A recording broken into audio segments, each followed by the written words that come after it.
వసుదేవసుతం దేవం కంసచాణూరమర్దనం దేవకీ పరమానందం కృష్ణం వందే జగద్గురుం. శ్రీ రాధాకృష్ణాభ్యాం నమః. హ్రీంకారాసనగద్భితా నలసికాం సౌహక్లీం కళాంభిప్రతీం సౌవర్ణాంబరధారిణీం వరసుధాధౌతాం త్రినేత్రోజ్వలాం వందే పుస్తకపాశమంకుశధరాం స్రగ్భూషితాముజ్వలాం త్వాం గౌరీం త్రిపురాం పరాత్పరకలాం శ్రీచక్రసంచారిణీం. ఓం శ్రీ విజయవాడ కనకదుర్గాదేవ్యై నమః. శ్రీ దుర్గామల్లేశ్వరాభ్యాం నమః. ఇప్పుడు మనుషులంతా కూడా లక్ష్మీదేవి కావాలని అందరూ కోరుకుంటూ ఉంటారు. డబ్బు కావాలి ప్రతి ఒక్కళ్ళకి కూడా. ధనమూలం ఇదం జగత్ అన్నారు. డబ్బులు లేకపోతే అడుగు తీసి అడుగు ముందుకు వేయలేము. ఆర్టీసీ బస్ ఎక్కాలన్నా ట్రైన్ ఎక్కాలన్నా డబ్బులు లేదే కుదరదు. పాల బిల్లు, కరెంటు బిల్లు, రోడ్డు మీద నడవడానికి ట్యాక్స్, ఇంట్లో ఉండడానికి ప్రాపర్టీ ట్యాక్స్, ఇలా ఏది చూసినా సరే డబ్బులతోనే ముడిపడి ఉంది. ఆఖరికి భార్యను పెళ్లి చేసుకునేటప్పుడు కట్నాలు ఇచ్చి చేసుకోవాల్సి వస్తుంది. కట్నాలు తీసుకుంటున్నారా లేదా? మరి ఉదారంగా భార్యలు పాపం వాళ్ళకి ఏదో ఫేవర్ చేసినట్టు మగవాళ్ళు బిల్డప్ ఇవ్వకూడదు. కట్నాలు తీసుకుంటున్నారు. కాబట్టి అడుగునా కూడా ఇంకా న్యాచురల్ ప్రేమ ఎక్కడ ఉంది కట్నం తీసుకున్నప్పుడు? కాబట్టి ఈ విధంగా ప్రతి సంఘటనలో బిడ్డలు కూడా వాళ్ళ చదువుల కోసం బిడ్డల తల్లిదండ్రుల దగ్గర వాళ్ళు వింటూ ఉంటారు. ఆ తర్వాత ఇంటర్ డిగ్రీ అయిపోయిన తర్వాత అప్పుడు చూడండి, ఇంటర్ పెళ్ళైన తర్వాత మిమ్మల్ని చూస్తారా లేదా, ఓల్డ్ ఏజ్ హోముల్లో నిర్దాక్షిణ్యంగా జాయిన్ చేసేసేటటువంటి వాళ్ళు ఎక్కువ మంది అయిపోయారు. సో దీన్ని బట్టి మనకేం కావాలండి? ధనం కావాలి. ధనం కావాలంటే అదృష్టం పెట్టాలంటే మన కర్మలు కరెక్ట్గా ఉండాలి. బుద్ధి కర్మానుసారిని పూర్వజన్మ కర్మలను బట్టి మనకు సంపదిస్తుంది. అందువల్ల నేను మీకు ఒక 5 లక్షణాలు చెప్తాను డబ్బు వచ్చేటటువంటి విధానంలో.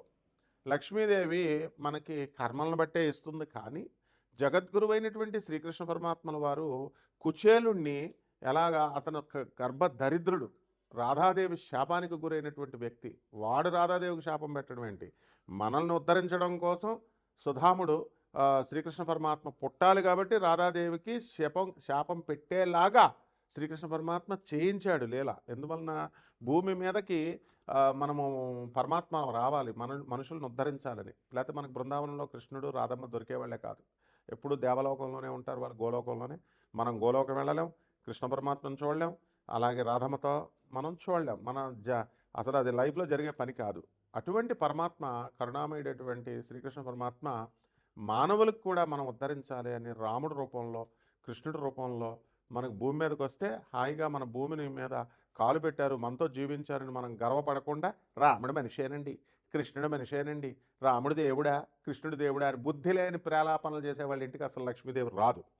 శాశ్వతంగా 7 తరాలు కాదు, వాళ్ళు కటిక దరిద్రులై రాముణ్ణి కృష్ణుడిని ఎవరైనా కనుక మనిషిగా కనుక చూసి విమర్శించేటటువంటి వాళ్ళకి కనీసం లక్ష్మీదేవి ఎప్పుడు కూడా రాదు.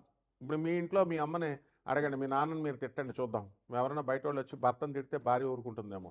ఎట్టి పరిస్థితులు ఇవ్వదు. కాబట్టి మీరేమో రాముడిని మనిషి అనొచ్చు, కృష్ణుడిని మనిషి అనొచ్చు, రాముల దేవుడు కాదని సొల్లు కబుర్లు చెప్పేయచ్చు మీరు.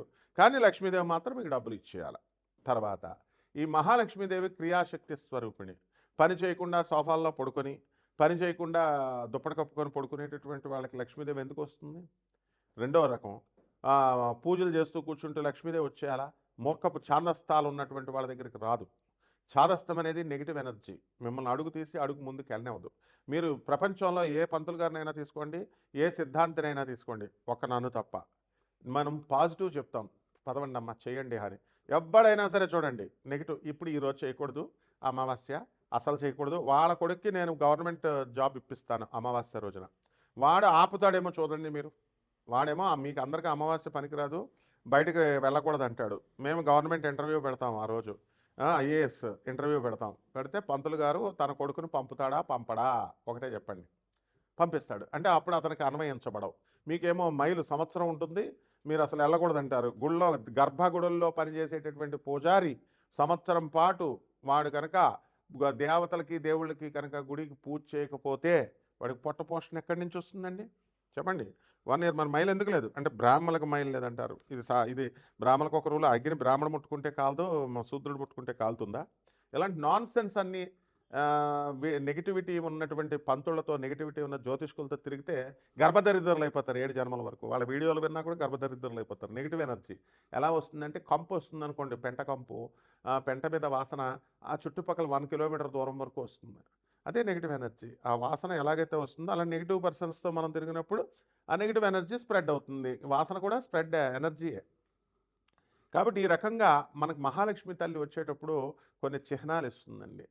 తెల్ల పావురాయిని పనికిరాదు, అవి రాకూడదు అని చెప్తున్నారు కదా. తెల్ల పావురాయిల, అలాగే ఈ పిచ్చుకలు, పక్షులు, నేచర్లో ఉన్నటువంటి పక్షులు ఇవన్నీ కూడా మన ఇంటి గోళ్ళ చుట్టూ తిరుగుతూ తెల్లవారు మనం తలుపు తీయగానే ఆ తలుపుల దగ్గర చక్కగా గింజలు తింటూ అక్కడ ఉంటున్నాయనుకోండి ఉడతలు. ఇవన్నీ కూడా మన చెట్టు మీద, మన ఇంటి ముందు చెట్ల మీద అవి ఉడతలు వెళ్తున్నాయనుకోండి, లక్ష్మీదేవి త్వరలో మనకు రాబోతుంది అని అర్థం.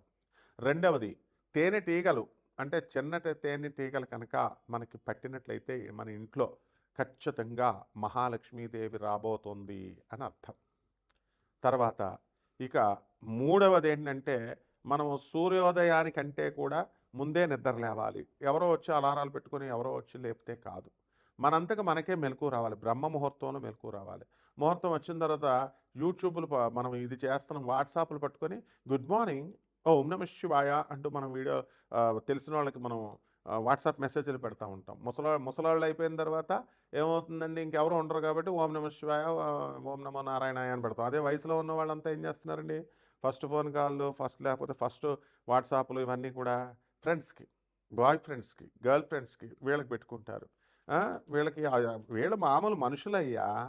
రాధాకృష్ణులకు పెట్టుకోండి, రాధాకృష్ణుల స్మరణ చేయండి, బాబానాం కేవలం అని స్మరణ చేయండి, మీకు మహాలక్ష్మి వస్తుంది. ఎవరైతే వాట్సాప్ల్లో లేవగానే మానవులకి వాట్సాప్ల్లో ఈ గురువులకు కాకుండా లవర్స్కి ఎవరైతే పెట్టుకుంటూ ఉంటారో వాళ్ళ నెగిటివ్ వైబ్రేషన్స్ మీకు వచ్చేస్తాయి.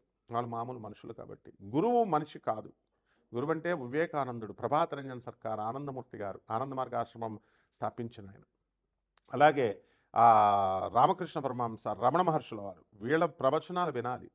అలాగే యూట్యూబ్లో ఉన్నటువంటి మిడిమిడి జ్ఞానం ఉన్నటువంటి వాళ్ళు చెప్పేటటువంటి ప్రవచనాలు కనుక వింటే లక్ష్మీదేవి దూరంగా పారిపోద్ది అనమాట. 7 తరాల వరకు రాదు.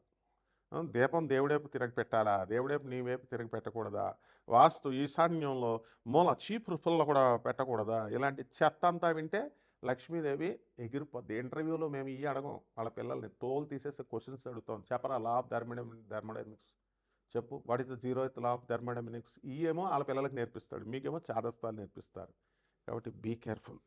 అలాగే పాలు అమ్మేటటువంటి వాళ్ళు మనకి చక్కగా ఎదురొచ్చిన, మనకి శవము కనబడిన, అలాగే తెల్ల గువ్వపిట్ట మనకి కనబడిన, మన ఇంట్లోకి వచ్చిన, ఇవన్నీ కూడా మహాలక్ష్మి సంకేతాలు. నుదుట ఒక చక్కగా కుంకుమ పెట్టుకొని పుణ్యస్త్రీలాగా వచ్చినా సరే వాళ్ళు మన ఇంటికి వచ్చిన వాళ్ళు, మన మహాలక్ష్మి తల్లి త్వరలో వస్తుందని. ఇలా మహాలక్ష్మీదేవి రావాలి అంటే నిత్యము దైవతార్చన ఇంట్లో చేయాలి. ప్రతిరోజు కూడా దీపారాధన చేయాలి. చేయకుండా మీరు దీపారాధన నూనె అయిపోతుందని చెప్పేసి ఎలక్ట్రిక్ బల్బులు వెలిగిస్తున్నారు, క్రిస్టియన్స్ వెలిగిస్తున్నట్టు. లక్ష్మీదేవి ఉండదండి. తిలలో నువ్వుల నూనెతో చేసినప్పుడు మాత్రమే మహాలక్ష్మి ఉంటుందన్నమాట. అలాగే పుష్పాలు, పువ్వులు పెట్టాలి. పత్రం, పుష్పం, ఫలం, తోయం, నైవేద్యాలు లోపల మనం వండి పెట్టక్కర్లేదు, బెల్లం మొక్క పెట్టచ్చు. అసలు మెయిన్గా చాదస్తం ఉన్న చోట లక్ష్మీ తల్లి ఉండదు. ఎవరైతే మూఢనమ్మకాలు, మూఢ చాదస్తాలు పట్టుకుంటారో వాళ్ళ ఇంట్లో దరిద్ర దేవత తిష్ట వేసుకుంటుంది. అంతేగాని ఎగ్జాంపుల్ చెప్తాను. ఇప్పుడు మీరు దుమ్ము దులుపుతున్నారు, ఇల్లంతా దుమ్ము దులుపుతున్నారు, మరి నీ మనసులో ఉన్న దుమ్ము దులపాలి కదమ్మా. నీ మనసులో ఈర్ష్య, అసూయ, రాగద్వేషాలు ఇవన్నీ ఉన్నాయి కదా. అందువల్ల ఎవరైతే మనకి మీ వ్యక్తిగత జాతకాలు ఈ లక్ష్మీదేవి సంకేతాలతో మీ ద్వాదశ రాశుల వారికి కూడా ఏ విధంగా జరగబోతోంది అనేది నేను చెప్తాను జ్యోతిషానికి అన్వయించి. అయితే మీకు నాన్ కమర్షియల్ ఆస్పెక్ట్తో మేము ఈ జ్యోతిషాలు చెప్తున్నాం కాబట్టి మీరు ఎవరికైనా మీ పర్సనల్ చార్ట్ ఉంటేనే తెలిస్తేనే మీకు లక్ష్మి వస్తుందా, పోతుందా, దరిద్రం పట్టుకోబోతుందా, పట్టుకోవట్లేదా, ఉద్యోగం ఉంటుందా, ఊడిపోతుందా, ఇవన్నీ చెప్పగలుగుతాం. నాసా రిపోర్ట్స్తో లైవ్ రిపోర్ట్స్ని బట్టి చూసి చెప్తాం. అమెరికాలో మాది head quarters office, north Carolina, Charlotte. అందువలన అక్కడ మీరు వాట్సాప్లో పెడితే మేము నాన్ కమర్షియల్తో చెప్తాం కాబట్టి మీకు ఏ ప్రాబ్లం లేదు. మేము డౌట్స్ క్లియర్ చేస్తాం. ఒరిజినల్గా ప్రిసైజ్గా ఇవన్నీ వస్తాయి. కాబట్టి జాగ్రత్తగా మీరు మమ్మల్ని సంప్రదించవచ్చు. ఇప్పుడు ద్వాదశ రాశుల వారికి జ్యోతిష్పరంగా 2026 సంవత్సరంలో లక్ష్మీదేవి యొక్క సంకేతాలతో లక్ష్మీదేవి ఏ విధంగా ఉంటుంది, మనకి ఆశీర్వదిస్తుందా లేదా ఈ వీడియోలో చెప్పుకుందాం. కర్కాటక రాశి. ఈ కర్కాటక రాశి వారికి అందరికీ కూడా మనకి ధనలక్ష్మి తల్లి యొక్క ఐశ్వర్యము మనకి కలగబోతోంది. ఇప్పుడు వీళ్ళకందరికీ కూడా తెల్లని గుడ్లగోప అనేటటువంటిది ఈ కర్కాటక రాశి వారికి కనబడుతుంది. అలాగే చిలుక, ప్యారెట్ అనేటటువంటిది కానీ, నెమలి అనేటటువంటి నెమలి కనబడడం కానీ జరుగుతుంది. ఇకపోతే ఎలాగూ మీరు సంక్రాంతికి కొంతమంది ఈ కర్కాటక రాశి వారందరూ కూడా పల్లెటూర్లు వెళ్ళబోతున్నారు కాబట్టి అక్కడైనా సరే మీకు ఈ యొక్క పక్షులు, నెమలి ఇలాంటివన్నీ కూడా మీకు కనబడతాయి. దానివల్ల మీకేమవుతుందంటే ధనలక్ష్మి యొక్క అనుగ్రహం మీకు కలుగుతుంది అనేటటువంటి సంకేతం అన్నమాట. అయితే ముఖ్యంగా అసలు మన గ్రహస్థితి మనకి ధన ఐశ్వర్యాల్ని వాటిల్ని మనకి కలిగిస్తుందా లేదా అనేటటువంటిది మనకి తెలుస్తుంది. ఇప్పుడు మనకి ఈ యొక్క ధనలక్ష్మి తల్లి మనకి కర్కాటక రాశి వాళ్ళకి అందరికీ కూడా కుంభములో ఉన్నటువంటి రాహుగ్రహ ప్రభావం వలన మనశ్శాంతి లేకపోవడము అనేటటువంటిది జరుగుతుంది. ఎవరికి కూడా అనేకమైనటువంటి పనుల్లో మీరు వేలు పెడతారు. ఆ వేలు పెట్టేసి మనకి ఆ పనులన్నీ కూడా అవ్వవన్నమాట. కాబట్టి కొంచెం రెండోసారి మీరు ప్రయత్నిస్తే మాత్రమే ఆ పనులు అవ్వడము అనేటటువంటిది జరుగుతుంది. అలాగే ఈ యొక్క కర్కాటక రాశి వారికి అందరికీ కూడా రైతులు కాస్త డల్గా వాళ్ళ వ్యవసాయం అనేటటువంటిది జరుగుతుంది. వాళ్ళ అప్పులు చేసి పాపం వ్యవసాయం చేయడము, పిల్లల్ని చదివించడము, ఈ విధంగా రైతులందరూ కూడా అప్పుల బాధలో కొంతమంది ఉండడం అనేటటువంటివి జరుగుతుంది. అయితే ఈ రాశి వారంతా కూడా అప్పుల బాధ నుంచి బయటపడే ప్రయత్నాలు అనేటటువంటివి చేస్తూ ఉంటారు కంటిన్యూస్గా. అలాగే స్టూడెంట్స్ కూడా ఇంటర్న్షిప్కి వెళ్ళడము, వాళ్ళు కోరుకున్నటువంటి ఇన్స్టిట్యూషన్స్లో కాకుండా చిన్న వాటిల్లో వీళ్ళకి సీట్లు రావడము ఇలాంటివన్నీ కూడా జరుగుతాయి. అయినప్పటికీ కూడా గురువు కర్కాటక రాశిలోకి 2 జూన్ 2026 సంవత్సరం నుంచి వచ్చినాయి కాబట్టి లెక్చరర్లే అమ్మ ఇలా కాదు, ఈ ప్రాజెక్ట్స్ చేయండి, ఇలా చేయండి ఇంటర్న్షిప్ అని చెప్పేసి వాళ్ళు మీకు సలహాలు ఇవ్వడం, మంచి సలహాలు ఇవ్వడము, ఇలాంటివన్నీ కూడా జరుగుతాయి. కాబట్టి మూఢనమ్మకాలకే అతీతంగా మీరు ఉన్నప్పుడే గురువు అనేటటువంటి వాడు మీకు చేయగలుగుతాడు. అలాగే వ్యవసాయము చేసే ప్రొడక్ట్స్, ఎరువులు, ధాన్యాలు ఇలాంటి వ్యాపారాలు చేసేటటువంటి వాళ్ళు లాభాల బాటలోకి వెళ్తారు. పెస్టిసైడ్స్, ఎరువులు ఇవన్నీ కూడా పొలాల్లో వేవి నకిలీవి కాకుండా మంచిగా వ్యాపారాలు చేసేటటువంటి వాళ్ళు సక్సెస్ అవుతారు. బిల్డర్లు, రియల్ ఎస్టేట్ బిజినెస్లు చేస్తున్నటువంటి వాళ్ళకు కూడా కాస్త వీళ్ళకి ఇల్లు, సైట్లు అమ్ముడవడము ఇవన్నీ కూడా ముందుకు జరగడం అనేటటువంటిది జరుగుతుంది. ఇకపోతే ఈ యొక్క కర్కాటక రాశి వారికి మనకి స్త్రీలకు సంబంధించే అనేకమైనటువంటి టెన్షన్స్ ఉంటాయి. పురుషులతో కలిసి వర్క్ చేయాల్సినటువంటి అవసరం ఏర్పడుతుంది ఉద్యోగాలు చేసే చోట కూడా. అక్కడ ఈ యొక్క రాహుగ్రహ ప్రభావం వలన కొంత భేదింపు కొలీగ్స్ వల్ల అవనియండి, లేకపోతే మగవాళ్ళ వల్ల అవనియండి, ఏదో రకంగా ఒక భేదింపు అనేటటువంటిది జరగడానికి అవకాశాలు ఉంటాయి. కాబట్టి జాగ్రత్తగా మీరు వాటిని మేనేజ్ చేసుకోవాలి. అలాగే ఈ ఉద్యోగాలు చేసే చోట ఆఫీసులు, ఇల్లు వేరే చోట ఉండడం కారణంగా కూడా మనకి అనేకమైనటువంటి ఒడిదుడుకులు మనకు జరుగుతూ ఉంటాయి. కాబట్టి ఈ యొక్క ఉద్యోగాల కోసం కొత్తగా మనం అప్లై చేసుకున్నటువంటి వాళ్ళందరూ కూడా వాళ్ళకి ఉద్యోగాల్లో ప్రమోషన్లు రావడానికి అవకాశాలు ఉన్నాయి. అలాగే కొత్తగా ఉద్యోగం పెట్టినటువంటి వాళ్ళకి సెలెక్ట్ అవ్వడానికి అవకాశాలు ఉన్నాయి. క్యాంపస్ ఇంటర్వ్యూల్లో అలాగే కాంపిటేటివ్ ఎగ్జామ్స్ రాస్తున్నటువంటి వాళ్ళకి సీట్లు రావడానికి అవకాశాలు ఉన్నాయి. కాబట్టి జాగ్రత్తగా విద్యలో ముందుకు వెళ్ళాలి.